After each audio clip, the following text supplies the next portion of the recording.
Hello friend, welcome to my YouTube channel. आज मैं आपको बताने वाला हूँ सीता माता ने दो नहीं एक पुत्र को जन्म दिया था। वीडियो को जानने के लिए वीडियो के अंत तक बने रहें। रामायण की कथा के कई सारे स्मरण उपलब्ध हैं, लेकिन उस काल का सही वर्णन महर्षि वाल्मीकि द्वारा रची गई वाल्मीकि रामायण में ही मिलता है। वाल्मीकि रामायण के बाद श्री राम एवं सीता के जीवन के सफर को अन्य कई ऋषि विद्वानों ने अपने अनुसार लिखने की सोची थी। फलस्वरूप कई सारे ग्रंथों उपग्रंथों का जन्म हुआ। इसमें असल वाल्मीकि रामायण मर बताए गए कई तथ्यों तो मौजूद होते हैं, लेकिन कुछ रामायण प्रसंगों को कहानी का रूप देते हुए बदल दिए जाते हैं। इन सभी ग्रंथों में राम एवं सीता से मिलने से लेकर वनवास एवं रावण के अंत तक की कथा अवश्य होती है, लेकिन इसके बीच कई सारी ऐसी कहानियां जोड़ दी गई हैं जिनका प्रमाण कहीं नहीं मिलता है। उदाहरण के लिए जैन रामायण के अनुसार रावण को श्री राम ने नहीं बल्कि लक्ष्मण ने मारा था। आनंद रामायण के अनुसार श्री राम एक कठोर राजा थे। वे अपने राज्य में किसी को हंसने की अनुमति नहीं देते थे, किंतु ये सभी बातें वाल्मीकि रामायण में नहीं मिलती है। महर्षि वाल्मीकि ने तो कभी लक्ष्मण रेखा का वर्णन भी रामायण में कथा लिखते हुए नहीं किया है। रामायण काल के जिस प्रसंग की आज हम चर्चा करने जा रहे हैं वह श्री राम एवं सीता जी और लक्ष्मण के वनवास से वापस अयोध्या आने की बात की घटना पर है। वह समय है जब सीता माता एवं सीता जी को पहली बार पता चला कि वे माता पिता बनने वाले हैं। यह सूचना मिलने पर कि सीता जी गर्भवती हैं, पूरे महल में खुशियों का माहौल बन गया। श्री राम के साथ साथ परिवार के सभी सदस्य अत्यंत प्रसन्न थे, लेकिन इन खुशियों के जाने का कोई दुखों के आने का समय दूर नहीं था। जल्द ही यह बात सबके सक्षम आने लगी कि सीता जी अपने पति से दूर एक पराई लंका में रहकर आई हैं, लेकिन सब जानते हुए भी श्री राम ने उन्हें अपने जीवन में पनाह दे दी। यह ऐसा समय था जब पत्नी यदि एक रात भी अपने पति से दूर रहती तो उसे दोबारा पति के घर में दाखिला होने की अनुमति नहीं मिलती थी। लेकिन लंबे समय के लिए रावण की लंका में रहने के बावजूद भी सीता जी अयोध्या की महल में सुखी थी। वह देख अयोध्या की सभी पत्नियां भी अपने पति का विरोध करने लगी। अब बात श्री राम तक आ पहुंची। इस स्थिति को देखते हुए सीता जी ने स्वयं ही अयोध्या छोड़कर चले जाने का फैसला लिया। स्वयं लक्ष्मण उन्हें जंगल तक छोड़कर आए, जहां महर्षि वाल्मीकि उन्हें आकर ले गए। इस समय सीता जी गर्भवती थी। यह ऐसा समय था जब उन्हें श्री राम की सबसे अधिक आवश्यकता थी, लेकिन प्रजा का सुख देखते हुए उन्होंने महर्षि वाल्मीकि के आश्रम में एक आम सन्यासी बनने का निर्णय लिया। आश्रम में पहुंचकर महर्षि वाल्मीकि ने उन्हें अयोध्या की सभी बातें भुलाकर एक सामान्य जीवन व्यतीत करने की सलाह दी।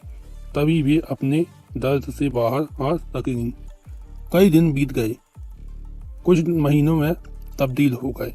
वह समय बेहद समीप आ गया जब सीता जी एक संतान को जन्म देने वाली थी। इस बीच न उन्होंने अयोध्या के साथ किसी भी प्रकार का कोई संपर्क साधने का प्रयास किया और न ही वहां से वाल्मीकि आश्रम में कोई सुखद संदेश आया। कहा जाता है कि सीता जी की अयोध्या छोड़ देने के बाद श्री राम ने राज्य को बखूबी संभाला, लेकिन वे अंदर से दुखी रहने लगे।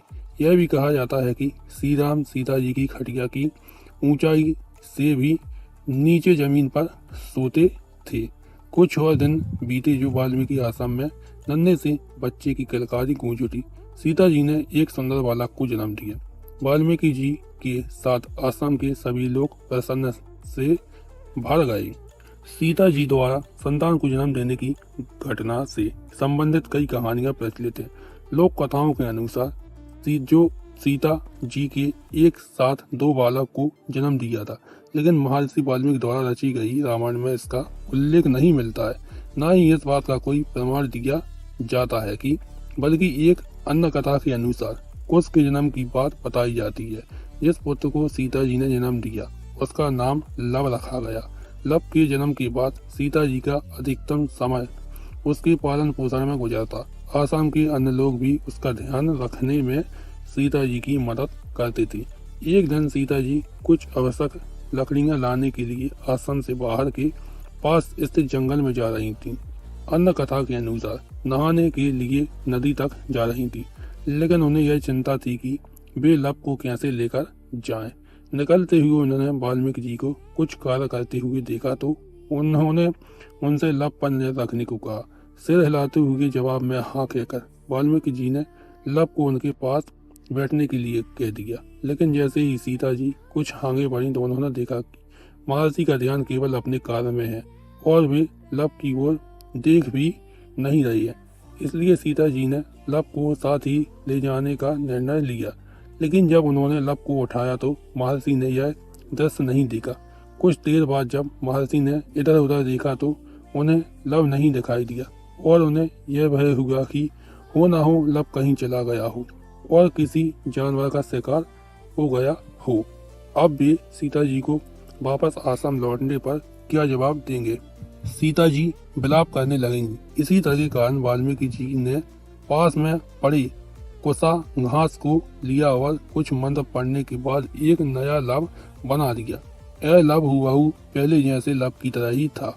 अब उन्होंने सोचा कि सीता के वापस लौटने पर वो उसे यही लव सौंप देंगे और कुछ नहीं बताएंगे। कुछ समय के पश्चात जब सीता आश्रम लौटी तो उन्होंने देखा महर्षि चकित रह गए। उनके पास लव को पहले से ही देख भी अपनी आंखों पर विश्वास नहीं कर पा रही थी। पूछने पर मालूम हुआ कि सीता जी लव को अपने साथ ही ले गई थी। अगर आपको मेरा वीडियो अच्छा लगा हो तो वीडियो को लाइक कीजिए, चैनल को सब्सक्राइब कीजिए और वीडियो को ज़्यादा से ज़्यादा शेयर कीजिए। Subscribe now and press the bell icon. Never miss an update.